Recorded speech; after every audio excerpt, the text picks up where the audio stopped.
T R और T C का होगा। एंड ऑब्वियसली सही बोले आप लोग, टी आर के साथ टैंजेंट मतलब पैरेलल होना कंपलसरी है, नहीं तो कोई सेंस नहीं है उस टैंजेंट का। The vertical distance between T R and T C should be maximum. Please understand that this is not T R equal to T C approach, this is TR TC approach, technically TR minus TC approach. So therefore we are looking at maximum profit, which is also plotted with another curve. यहाँ तक तो loss है sir, यहाँ तक maximum profit आता है, उसके बाद फिर गिर के इधर चला जाता है। सो टोटल प्रॉफिट कर्व को भी आप प्लॉट करेंगे। यहाँ तक लॉस था, देखिए यहाँ तक लॉस दिख रहा है आपको, एक्सिस के नीचे है। यहाँ से प्रॉफिट्स आते हैं, मैक्सिमम यहाँ तक आता है नहीं, तो इसका ऐसा कर्व को लेके आइए जो यहाँ तक ऊपर में जाए, और उसके बाद क्या होता है, प्रॉफिट बढ़ता है कि कम हो जाता है, गिरने लगता है। नहीं, उसी में दिखाएं ये लोग, T R T C curve में ही दिखाएं, डॉटेड लाइन में दिखाएं, पर दिखाएं। सॉरी, समझे नहीं हम। डायग्राम पूरा राइट कर दें, क्यों? अच्छा, दिख नहीं रहा है।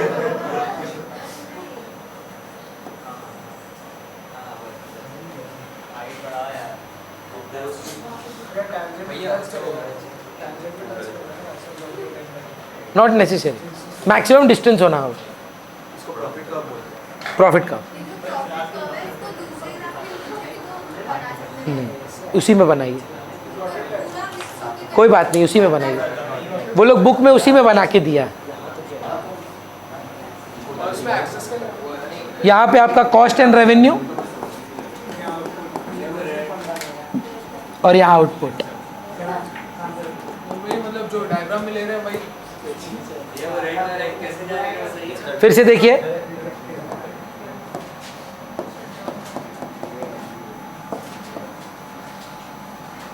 प्रॉफिट है ना भैया जी, देखिएगा ये एरिया क्या है, अब है यहाँ तक लॉस नहीं, ब्रेक इवन तो ठीक है। तो इसका मतलब आप एक्सिस से नीचे से स्टार्ट करेंगे और आपका लॉस जो है वो कमता जाएगा। तो यहाँ से स्टार्ट किया अगर हम लोग, ये ब्रेक इवन हुआ। अब देखिए यहाँ पर आप अपना मैक्सिमम प्रॉफिट देखते हैं, दिस पॉइंट, तो यहाँ से प्रॉफिट्स राइज ही करेंगे, नॉट नेसेसरीली। हाँ, वहाँ तक जाना है, अब नीचे मार्क करते तो उस नीचे वहीं तक जाता। उसके बाद आप एक फिर नो प्रॉफिट नो लॉस के सिचुएशन में आते हैं। बेसिक आइडिया ये है, ब्रेक इवन पे नो प्रॉफिट नो लॉस, इधर नो प्रॉफिट नो लॉस, और ये मैक्सिमम डिस्टेंस का प्रॉफिट दिखना चाहिए, तभी आपको मार्क्स मिलेगा। प्रॉफिट का 6 मार्क्स।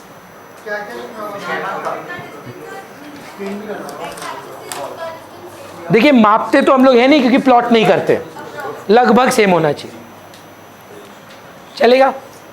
अब किसमें पूरा आंसर लिखेंगे आप, टीसी टीआर अप्रोच पे टीसी एक्सप्लेन करेंगे, टीआर एक्सप्लेन करेंगे, ये point equally break even point है, ये पॉइंट, इसके बाद फिर लॉस है।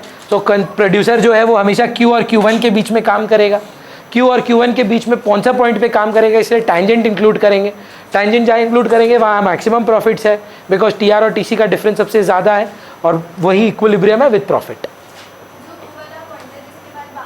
कुछ नहीं है वो, नहीं, ब्रेक इवन के बाद प्रॉफिट आता है, उसके बाद लॉस है। ऐसा कुछ नहीं, नथिंग।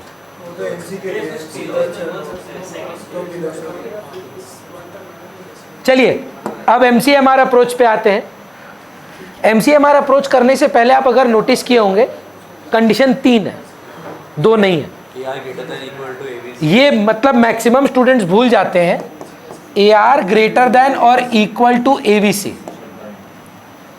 अगर आप ये नहीं अचीव कर पा रहे हैं तो एमसीएमआर तो बात ही नहीं उठता है। एग्जैक्टली अगर आपका एवरेज वेरिएबल कॉस्ट ही आप नहीं रिकवर कर पा रहे हैं तो आप एमसीएमआर अप्रोच के एप्लीकेबल ही नहीं है। इक्वल टू में भी चलेगा, शटडाउन पॉइंट में प्रोडक्शन करते हैं हम, तो उसके नीचे नहीं करते हैं। हाँ तो सर इसलिए ग्रेटर या इक्वल टू, वो नो प्रॉफिट नो लॉस का वो नहीं, लॉस है, loss is equal to fix cost, recover होता है, फिक्स्ड नहीं होता है जी, दैट इज द बर्न का कॉन्सेप्ट। पर अगर इक्वल पे है और वेरिएबल कॉस्ट रिकवर नहीं हो रहा, वेरिएबल कॉस्ट रिकवर हो रहा है सर, फिक्स्ड नहीं हो रहा। फिक्स कॉस्ट नहीं हो रहा, तो फिर नहीं जीरो आउटपुट पे भी सेम ही। करेक्ट। बेटर क्या है, एम्प्लॉयड होकर लॉस खाना कि घर बैठ के लल्लू बन के अनएम्प्लॉयड होकर लॉस में रहना? लॉस तो दोनों में इक्वल है। वही बोल रहे हो आप, बताओ ना। घर में बैठे हो, वेले हो, लॉस इक्वल टू 5000, काम कर रहे हो, लॉस इज इक्वल टू 5000। बहुत ही गलत सोच है, बाद में बदल जाएगी 100%।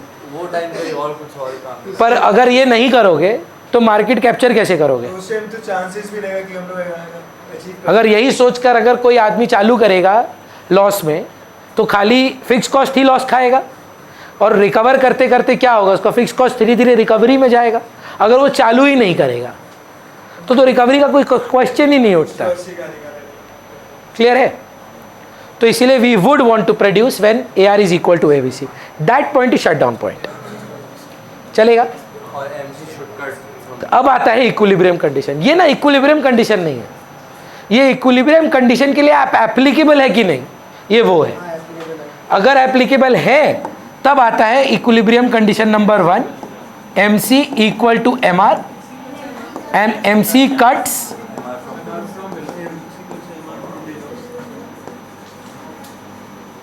अग्रीड।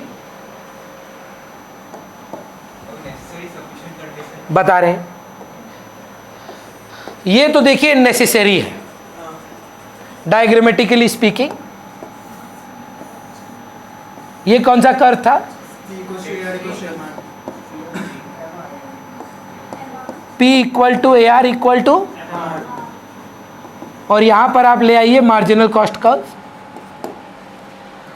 तो देखिए 2 पॉइंट है जहां MC इक्वल टू MR है। नेसेसरी तो 2 पॉइंट हो गए, सफिशिएंट नहीं है। सफिशिएंट होने के लिए दूसरा कंडीशन है, MC को सर नीचे से काटते हुए जाना है। नेसेसरी तो AR वाला होना चाहिए ना। वो इक्विलिब्रियम पे आओगे कि नहीं आओगे, whether you are applicable for producing और नॉट। ये क्वेश्चन क्या है, वेदर टू प्रोड्यूस और नॉट। अब बोले यस आई एम, मृदुल बोला हाँ यस आई विल प्रोड्यूस। बोला चलो कहाँ पर रुकोगे? बोला MC इक्वल टू MR पे रुकेंगे। 2 जगह हो सकता है। तो नेसेसरी क्या है? MC इक्वल टू MR, पर वो काफ़ी नहीं है, सफिशिएंट नहीं है। Rising part of MC should be cutting the MR curve. Why? Again don't learn it, because the profit starts after this and you want to attain all the additional profits. This is not one profit, this is additional profit. जब तक loss का जैसे loss profit में आने से लोग बंद कर दिया। हाँ, क्लियर है? अब इसके आपको नेक्स्ट चैप्टर में, बोलिए सर आप कुछ पूछ रहे? एक ही है। हम लोग के थोड़ा हम इस पे ज़्यादा एम्फेसिस देंगे, क्योंकि क्या है ना, आप एग्जाम में नोटिस करें MCQ वगैरह में लॉस वॉस मार्क करने देता है, और लॉस का अमाउंट इक्वल टू क्या है वो भी पूछता है। वो AC से क्वांटिटी करते हैं। हाँ, तो वो इसलिए ढंग से सुनिएगा, हम थोड़ा सा बड़ा बड़ा डायग्राम बनाएंगे एक एक पन्ना का।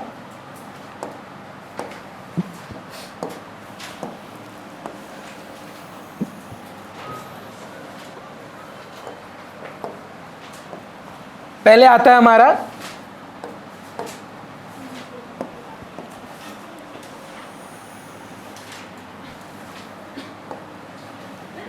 P equal to AR equal to MR।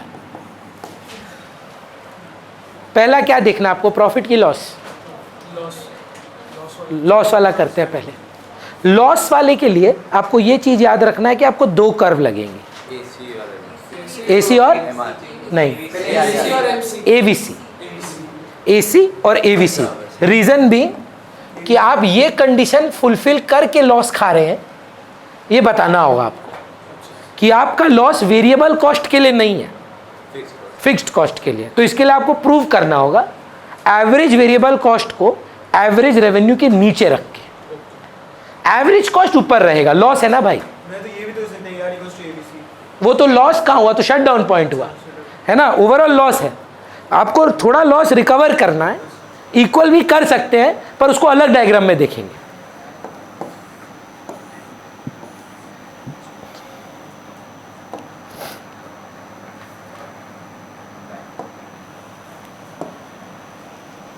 तो ये बना मेरा एवरेज वेरिएबल कॉस्ट, लॉस है ये। अब आप बोलेंगे तो नीचे वेरिएबल रिकवर हुआ है, एवरेज नहीं। एवरेज कॉस्ट जो है वो ऊपर ही है मेरा, ये मेरा एवरेज कॉस्ट, ये मेरा एवरेज वेरिएबल कॉस्ट, वही कॉस्ट रेवेन्यू, और यहां आउटपुट। इक्विलिब्रियम के लिए हम लोग को चाहिए मार्जिनल कॉस्ट का, बोलिए ना, कोई रंग चाहिए आपको, कौन सा रंग चाहिए बोलो, ये वाला, ये वाला, खुश हैं? इक्विलिब्रियम कंडीशन हमको बताइए, MC इक्वल टू AC है, MC इक्वल टू AVC है, MC इक्वल टू AC है कि MC इक्वल टू MR है? तो ये बना मेरा प्रोड्यूसर का equilibrium. Lowest point of AC तो ये है, नहीं वो MC जब कट करेगा AC को, वो AC का लोएस्ट पॉइंट है। इक्विलिब्रियम से क्या लेना देना, इक्विलिब्रियम क्या बोलता है, MC equal to MR। First things first, OQ level of output will be made. What is my revenue? बोलो, RQ बोल सकते हैं, AR इंटू क्वांटिटी बोल रहा है बच्चा, तो RQ इंटू OQ, इतना क्वांटिटी बनाओगे इतना रुपया मिलेगा, तो टोटल कितना कमाओगे, RQ इंटू OQ। ये डब्बा, हाँ या ना, ये इतना बनाए हो, एक से इतना कमाते हो, तो टोटल कितना कमाओगे, this into this. So this into this मतलब ये पूरा गोला, ये क्या है, टोटल रेवेन्यू, टोटल रेवेन्यू। अच्छा, अब हमको देखना है कॉस्ट, RQ तक तो जाएगा, ऊपर भी जाएगा। ये मान लो Z, ZQ इंटू OQ, मतलब ये बड़ा डब्बा,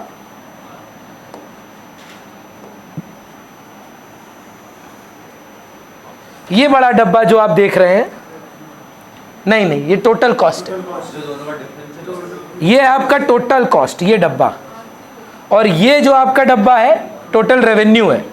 ये जो बना छोटू सा आपका रेक्टेंगल, ZR जो है आपका लॉस है।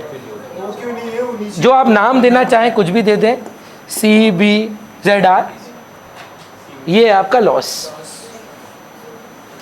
क्लियर है? फिर से देखिए, एकदम बिगनिंग से देखिए, आ रहे हैं वापस, हम एक बार फिर से बनाएंगे, लेकिन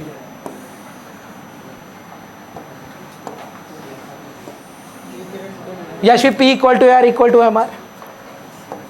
लॉस है, इसीलिए एवरेज वेरिएबल कॉस्ट को थोड़ा नीचे रखना चाहते हैं, किसके, एवरेज रेवेन्यू के। पर हमारा एक एवरेज कॉस्ट है जो हम रिकवर ही नहीं कर पा रहे हैं, वो हमारा लॉस है। इक्विलिब्रियम के लिए हमको क्या चाहिए,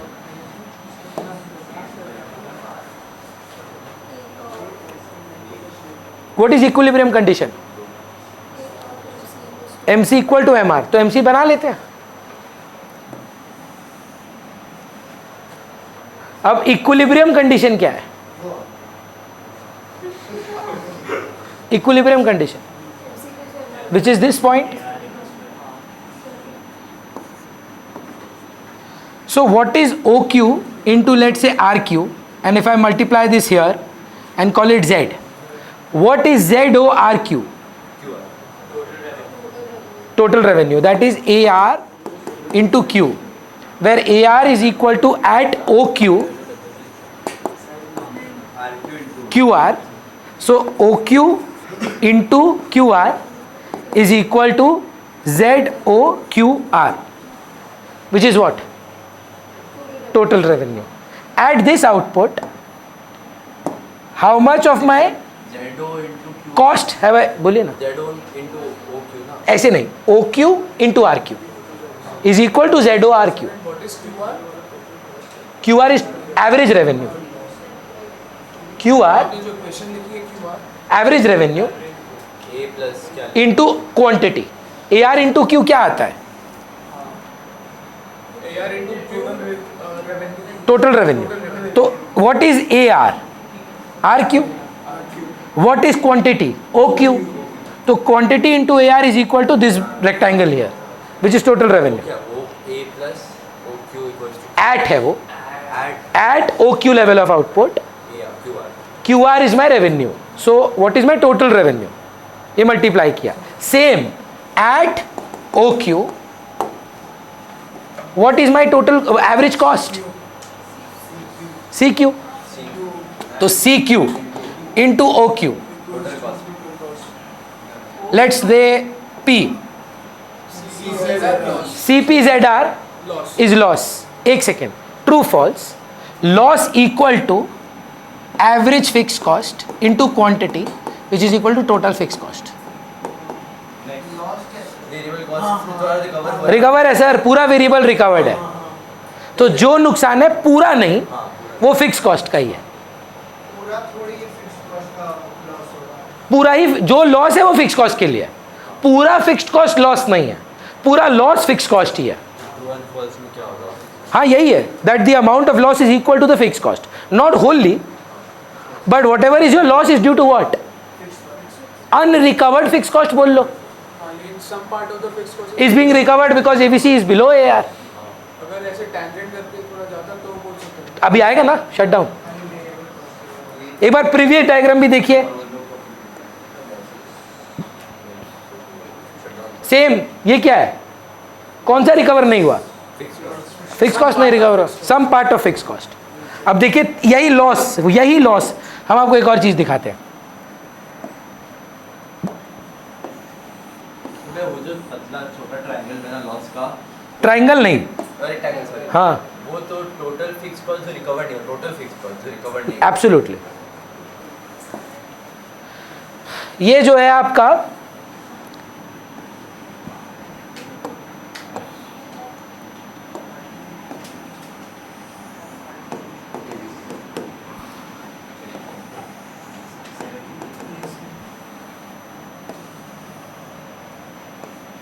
मान लीजिए मिनिमम है. What is the amount of loss? Total fix cost. ये जो लॉस खाएं आप, एक यूनिट पे एक एवरेज कॉस्ट है, एवरेज फिक्स कॉस्ट है. This is shut down point where you are only recovering your average variable cost, but you are at equilibrium where AVC is equal to AR at point of tangency, also where MC is equal to MR. That is the shut down point. चलेगा? बोलिए क्या बोल रहे थे? इसको shutdown point बोला भी जाता है. बोल रहा है कि अगर सोच दाम इसके नीचे चला जाता है तो अपन शटडाउन. अब क्या करें? प्रोडक्शन मत करो. बोला ये तुम्हारा पासिंग मार्क है, ये उठा पा रहे हो तो पास हो, तो फेल नहीं हो ना अभी, तो प्रोडक्शन होगा. इसके नीचे अगर दाम चला जाता है तो शट डाउन. वो पूछ रहे इसको, इसमें क्यों रोकते हैं? अगर ये नहीं रोकते हम भाई, उसको बोल रहे हैं. ABC से नीचे आ जाता है तो क्यों रोकते नहीं, वो ये नहीं पूछ रहा है, बोल रहा है जब इसमें प्रोडक्शन कर रहे हैं तो नाम इसका शट डाउन क्यों है? हैं? क्योंकि जितना अगर उसके नीचे जितना भी प्रोड्यूस करेंगे उतना लॉस होता है. हाँ. क्लियर है ये बात? प्रॉफिट्स और नॉर्मल प्रॉफिट ना इजी है, उसमें ना झमेला नहीं है.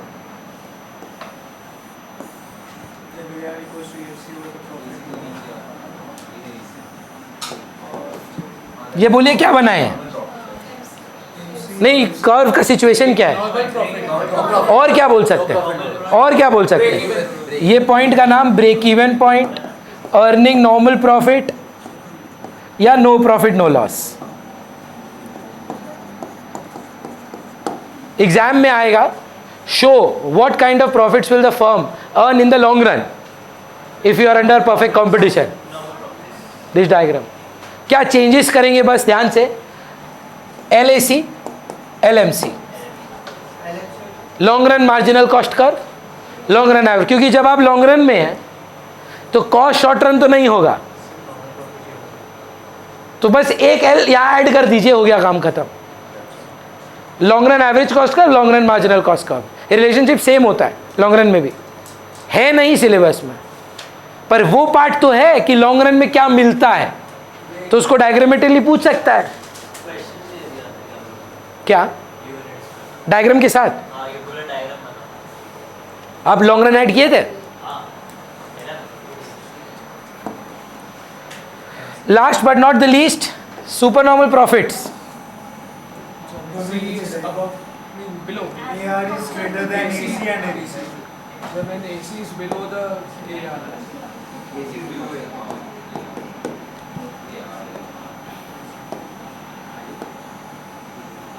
ठीक है Bharat, equilibrium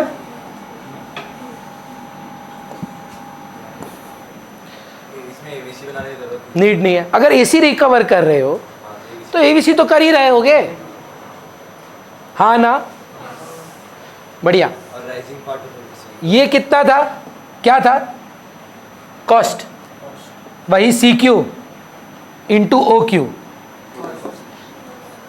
P O C Q, total cost at O Q R, at O Q revenue is R Q, R Q into O Q is equal to, कोई भी नाम दे दो, T, R C P T R, बढ़िया। तो ये जो गोला बनेगा सुपर नॉर्मल प्रॉफिट आएगा, हाँ चलेगा। अब इन्हीं को अगर आप एक डायग्राम में दिखाएं,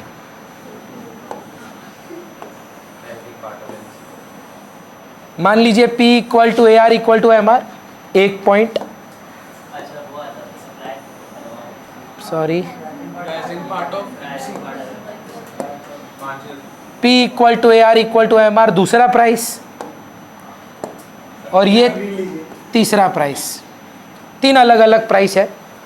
और उसके बाद आप एक एवरेज कॉस्ट कर्व और एवरेज वेरिएबल कॉस्ट कर्व को इंट्रोड्यूस करते हैं।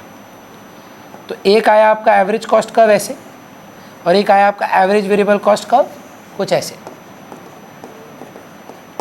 इक्विलिब्रियम के लिए हम लोग को चाहिए मार्जिनल कॉस्ट कर्व जो दोनों के मिनिमम पॉइंट से काटते हुए जाएगा। ये पॉइंट का नाम शट डाउन, ये पॉइंट का नाम ब्रेक इवन, और यहाँ पर you are earning super normal profits. अब अगर आप ये तीन पॉइंट को प्लॉट करें, तीनों पॉइंट्स इन प्राइसेस पे सबसे प्रॉफिटेबल पॉइंट है। जब दाम इतना है, इतना बेचने पर मैक्सिमम प्रॉफिट आता है, जब दाम इतना है, इतना बेचने पर मैक्सिमम प्रॉफिट आता है, जब दाम इतना है, इतना बेचने पर मैक्सिमम प्रॉफिट आता है। तो अगर हम ए बी सी को प्लॉट करें इधर ही, तो सप्लाई कर्व आ जाता है। सो अगर हमको ये 6 मार्क का क्वेश्चन आया जो आने का प्रोबेबिलिटी बहुत हाई है, what is the rising part of the MC curve is the supply curve of the firm, it's a full fledged diagram where you have to explain each and every point, shut down, break even, supernormal profit, then plotting it there. मतलब very relevant answer which you have to write. ज़रूर एक बार देख लें, हम ये आपको export कर दें, मतलब if you can give one person can give me your mail ID, I can just send it to you. कैसे जाता है, रुको,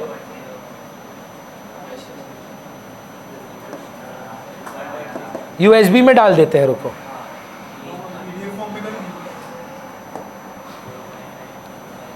सर अभी तो और पढ़ाएंगे ना, तो आखिरी में हाँ लास्ट में करके सारा आपको दे देंगे। नहीं, ये PDF कन्वर्ट करके हम आपको मेल कर दे रहे हैं, है ना। लास्ट चैप्टर पे आते हैं, मार्केट इक्विलिब्रियम, 16 डायग्राम, बोलिए। हाँ, अनरिकवर्ड टोटल फिक्स कॉस्ट, बस मार्केट इक्विलिब्रियम बचा।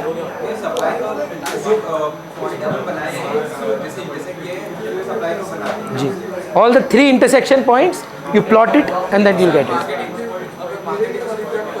हिसाब से देंगे ना तो ज़्यादा चलेगा। एक बार सारा डायग्राम कर लेते हैं, उसके बाद आप क्वेश्चन आंसर कर लीजिएगा, ठीक है। डायग्राम देख लेना ज़्यादा ज़रूरी है थोड़ा। चलिए देखिए एक बार, पहला जो डायग्राम आता है, एक बार हो जाएगा रे, उसके बाद छुट्टी कर लो, आखिरी टॉपिक है। यहाँ पे आया डिमांड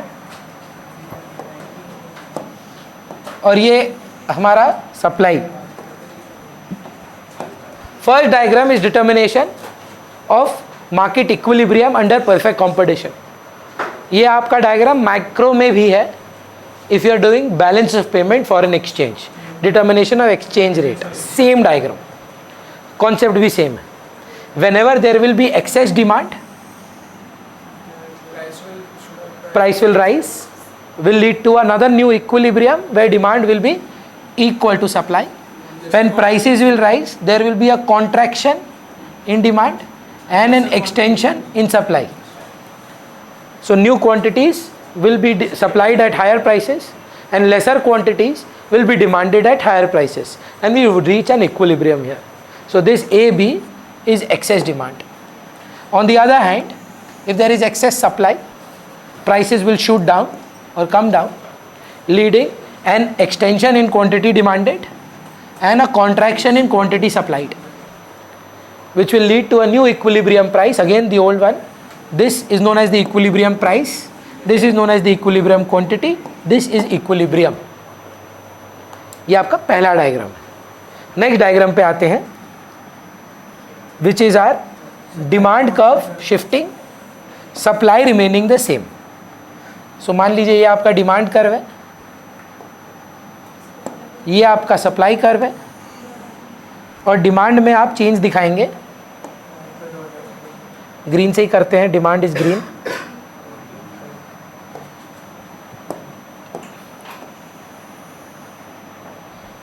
सो यहाँ पे आप एक राइटवर्ड शिफ्ट दिखाए। So at the existing price, this was what was being demanded and supplied. However, at the same price, supply remaining the same, a situation of excess demand has been created. Prices would rise, quantity demanded will contract, supply would extend, we would meet at an equilibrium somewhere in the middle here. ये बन गया आपका new equilibrium price. हाँ हाँ, quantity भी बढ़ रहा है, तो क्या हुआ, डिमांड तो बढ़ा है। हायर सप्लाई क्वांटिटी किया जाएगा। सप्लाई कांस्टेंट कब था, एक determinate, but due to a change in excess demand उससे सप्लाई तो चेंज होगा। How do you eradicate excess demand? क्या होता है एक्सेस डिमांड पे? नहीं, प्राइस बढ़ने पे सप्लाई चेंज नहीं होगा। कैसे सर? प्राइस बढ़ने पे quantity, law of demand, law of supply सब गलत। What happens when price rises? Quantity किसका? तो बढ़ेगा ना, पर वो शिफ्ट है कि मूवमेंट है? अब भी किए आज, प्राइस की वजह से चेंज क्या होता है? मूवमेंट होता है। पहले डिमांड में एक शिफ्ट आया which created an excess demand, वो एक्सेस डिमांड की वजह से प्राइस राइज हुआ, which led to a movement. Clear है? इसी डायग्राम को अगर हम लोग यहां ले आते हैं, this is going to create an, ये नोटिस करिए क्या है, एक्सेस सप्लाई। जैसे ही एक्सेस सप्लाई हुआ प्रियांशु, बाजार में क्या क्रिएट हो गया? Excess demand. अभी तो एक्सेस सप्लाई बोले, जैसे ही एक्सेस डिमांड हुआ क्या क्रिएट हो गया? एक्सेस सप्लाई क्रिएट हो गया। नहीं हो रहा है तो बंद कर दें क्या? बेटर है। एलवीपी हो गया, एलवीपी होगी, वही हम पूछ रहे हैं। समझ पा रहे हो तो बैठो। Diminishing return. यहाँ पर अगर डिमांड कम होगा तो situation of excess supply will be created. When excess supply happens, what happens to price? Prices will fall. So suppliers will be willing less. So what will that lead to? A movement. When prices will fall, what will happen? Movement of and demand. So new equilibrium will be made. कोई नाम नहीं देना है, ये तो हम आपको समझाने के लिए बोल रहे हैं। नया इक्विलिब्रियम प्राइस को मार्क करना है, नया इक्विलिब्रियम क्वांटिटी को मार्क करना है। राइटवर्ड शिफ्ट, लेफ्टवर्ड शिफ्ट, बोलिए तकलीफ है कोई? दूसरा डायग्राम या बोल लीजिए या टेक्निकली तीसरा diagram, demand remaining constant, supply rightward and leftward.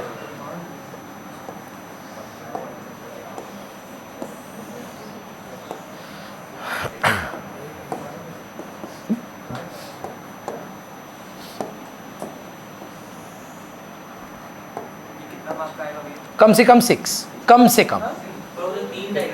हाँ मतलब एक वो आप सवाल के लिए पूछ रहे हो कि चैप्टर का? ये डायग्राम आएगा उसमें गारंटी तो हम नहीं ले सकता। पूरा मार्केट मैकेनिज्म 6 मार्क का आएगा। अब उसमें एक क्वेश्चन आए, 2 क्वेश्चन आए कि एमसीक्यू में 8 क्वेश्चन आए, क्या रोगे? क्या पढ़ना तो वैसे ही छोड़ के तो जा नहीं सकते कुछ, है ना? केस स्टडी में भी है। सप्लाई में एक राइटवर्ड शिफ्ट आया, ध्यान इधर। प्राइस कम हो जाएगा। What did it create? Excess supply. जैसे ही एक्सेस सप्लाई हुआ नया प्राइस गिरा, but higher quantities are being supplied now. Because supply price बढ़ गया तो डिमांड। एग्जैक्टली। अब सोचिए इसको अगर हम लोग लेफ्टवर्ड शिफ्ट करते तो एक एक्सेस डिमांड क्रिएट करता। इतने का एक्सेस डिमांड दिख रहा है आपको? Excess demand that leads to a rise in price and lesser quantities, contraction। पर वो लिखिएगा मत, ये सब आपके समझने के लिए, कॉन्ट्रैक्शन नहीं लिखना, नहीं, बट चेंजेस के बारे में बताना है। Higher prices at lower quantities, बस excess supply, excess demand, price बढ़ा, प्राइस कमा, दैट्स इट। फिर अब आपको याद हो तीसरा डायग्राम बोल लीजिए, टेक्निकली तो 5वां है। Demand and supply both will increase, उसमें 3 सवाल। In equal proportion, demand more than supply and supply more than demand. जी बोलिए बोलिए। नहीं बोलेंगे? इनकम में भी वही 3 डायग्राम होगा ना? हाँ जी।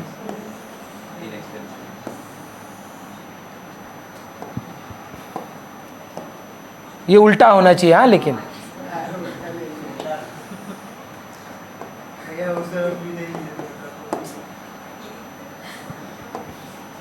थोड़ा चिल कर, बोलिए।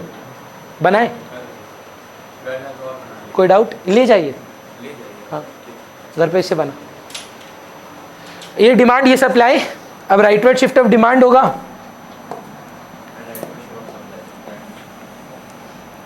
और राइटवर्ड शिफ्ट ऑफ सप्लाई भी होगा। पर नोटिस अगर आप कर पाए, दाम सेम रह गया, पर as Priyanshu said quantities higher है। देखिए डिमांड का चेंज और सप्लाई का चेंज सेम था।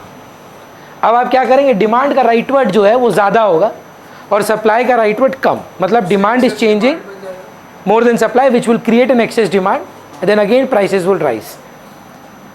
and less quantities.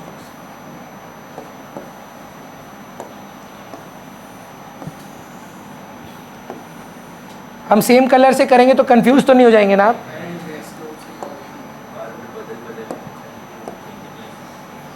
डिमांड का ज़्यादा दिखाना है ना?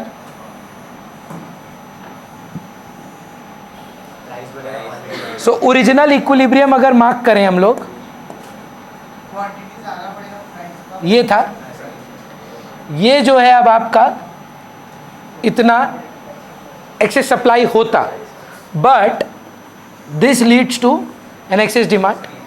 एंड वही मैं आपको बोला, हमेशा आपको एक क्रॉस दिखेगा। ये आपका हायर प्राइसेस है एट हायर क्वांटिटीज, चलेगा। नेक्स्ट डायग्राम जो है,